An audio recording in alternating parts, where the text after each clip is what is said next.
लगातार बिहार में बुलडोजर चल रहा है। गरीब आदमी को आपने कुछ दिया नहीं, जमीन नहीं दिया, नहीं 5 डिसमिल जमीन दिए नहीं। यदि गरीब को 5 डिसमिल जमीन की बात होगी, गरीब को देने की बात होगी तो उसको नहीं मिलता। शहर में किसी भी दुकानदार को आपने दुकान नहीं दी, आप व्यवस्थित नहीं किया, और उसके बावजूद उसके पूरे बाजार को सब किसको कि मैं सुंदर सौंदर्यीकरण करूंगा। बारे बार मुद्दों पर कानून नाम बदलने से देश और आम आदमी के अधिकार के लिए कुछ भी नहीं होगा। मैं अभी इंडिगो से ही शुरू करता हूं। इतनी बड़ी त्रासदी बंद, पूरा देश गुलामी की ओर चला गया, बंद हो गया, हम सब लोग कैद हो गए, और कल भी कोई फ्लैट नहीं हो रही, लगातार साजिश हो रही है। क्या इस देश के पूंजीपति जो भाग जाते हैं, जो देश में पैसा लूट के चले जाते हैं, या देश में जो पूंजीपति यहाँ रह रहे हैं और जो इस देश के आम लोगों के साथ खिलवाड़ करता है, चाहे वो इंडिगो का मालिक हो, उसके जुर्माना के लिए उस पर क्या कार्रवाई होती है, उसका कोई कानून नहीं है। जैसे मेडिकल काउंसिल ऑफ इंडिया, ये जो one nation one health, one nation one education, आप जर्मनी जाइए, अन्य कंट्री में जाइए, कहीं पर आपको प्राइवेट एजुकेशन, प्राइवेट हेल्थ नहीं मिलेगा। सरकार के द्वारा सब कुछ प्रायोजित है। लेकिन भारत में पूरा का पूरा प्राइवेटिक निजीकरण करने के लिए, जैसे उत्तर प्रदेश में 60 आप देखिएगा कि साढ़े 60 हजार स्कूल बंद हो गए, लगभग सरकारी स्कूल बंद हो रही है, टीचर की सही क्वालिटी के साथ भर्ती नहीं हो रहा है।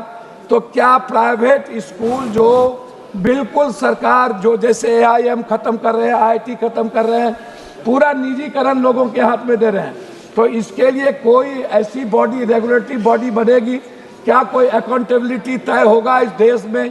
कौन इसके लिए कानून अच्छा था कि खराब था, ये तय कौन कर रहा है? अच्छे लोग कौन है यहाँ पर बैठे हुए जो सब मिलके तय कर रहे हैं कौन कानून खराब था, कौन कानून अच्छा होगा?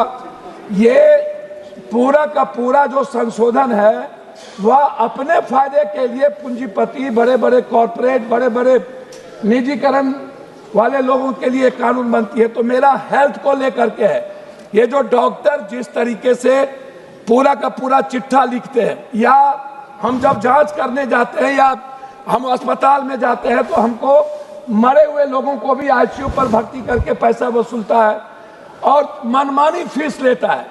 कोई जांच नहीं है इसके लिए, कोई जांच वालों के लिए कानून नहीं है, कोई प्राइवेट जांच वाले के लिए जितना पैसा हो। तो क्या इसके लिए भी कोई कानून? 71 कानूनों में बदलाव में आप व्यवस्थित कर रहे हैं, क्या डॉक्टर मनमानी ना करे? क्या ये डॉक्टर पर रेगुलेटरी बॉडी बने, कोई इसको देखने वाला हो? क्या हमारे माननीय MP, विधायक या चुने हुए प्रतिनिधि की भी कोई उसमें भागीदारी होगी कि आप पूरा का पूरा सरकारी को दे दीजिएगा, पूरा का पूरा नौकरशाह के हाथ में दे दीजिएगा? ये नौकरशाह इस देश को गुलाम बना देगा, और नौकरशाह देश को चलाता है, हमारे नेता नहीं चलाते हैं। इसीलिए अकाउंटेबिलिटी वहां होनी चाहिए।